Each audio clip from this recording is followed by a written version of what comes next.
નમસ્કાર, સમાચારો સાથે હું છું જયેશ। અમરેલીના બાબરામાં સતત 4 દિવસથી વરસાદ છે। શહેર અને પંથકના મોટાભાગના ગામડાઓમાં વરસાદના અહેવાલ છે। મોટાભાગના ગામડાઓમાં વાવણી પણ થઈ ચૂકી છે। સારો વરસાદ પડતા ઊભા પાકને ફાયદો થશે તેવું અનુમાન પણ લગાવાઈ રહ્યું છે।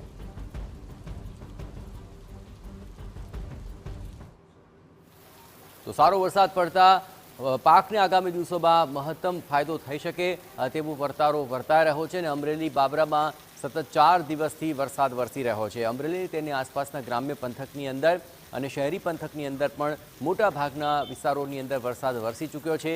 વાવણી લાયક વરસાદ થતાં અનેક ખેડૂતોએ વાવણી પણ કરી દીધી છે અને જો આગામી દિવસોની અંદર આ જ રીતે અવિરત વરસાદ વરસતો રહ્યો તો તેને કારણે ઊભા પાકને પણ ઘણો ફાયદો થઈ શકે છે।